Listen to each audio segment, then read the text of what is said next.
নমস্কার, বাঙালি রান্নাঘরে আপনাদের সবাইকে স্বাগত। আজ আমার রেসিপি নিরামিষের কুমড়োর তরকারি। নিরামিষ কুমড়োর তরকারিটা এইভাবে যদি একবার বানিয়ে খান দেখবেন। এখানে আমি নিরামিষ কুমড়ো আলুর তরকারি করার জন্য এখানে আমি নিয়েছি সাদা তেল, দিয়েছি 3টে কাঁচা লঙ্কা, আর এখানে দেবো বেশ কিছুটা 5 ফোড়ন, আর দেবো একটুখানি হিং।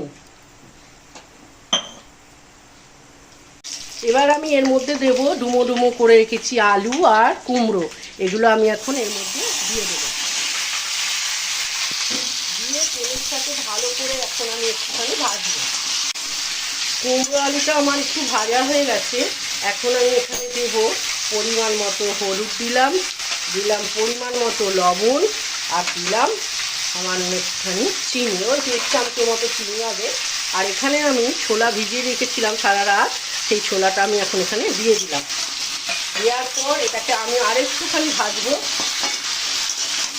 3 মিনিট মতো একটু ভেজে নিয়েছি। আর এখানে বড় সাইজের একটা টমেটো দিলাম, আর এর সাথে দেবো বেশ খানিকটা জল, যাতে কুমড়ার আলুটা যেন সিদ্ধ হয়ে যায়। আচ্ছা, আলু আর কুমড়োটার জন্যে আমি এখন ঢাকা চাপা দিলাম সিদ্ধ হবার জন্য।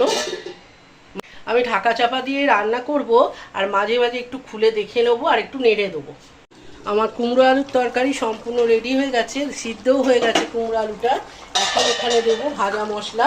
এই ভাজা মশলার মধ্যে আছে তেজপাতা, গরম মশলা, ধনে, জিরে, আর একটুখানি আপনার জায়ফল আছে, আর দিয়ে ভালো করে রোস্ট করে আমি এটা করে রেখেছি, ডাস্ট করে রেখেছি।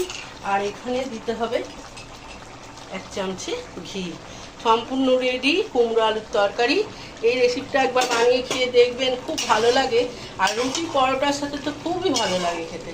একবার ট্রাই করবেন, আর যদি ভালো লাগে একটা লাইক, শেয়ার আর কমেন্টের জন্য আপনাদের কাছে অনুরোধ রইল।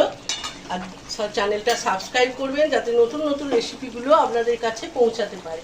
ভালো থাকবেন, সুস্থ থাকবেন, ভালো খাবার খাবেন।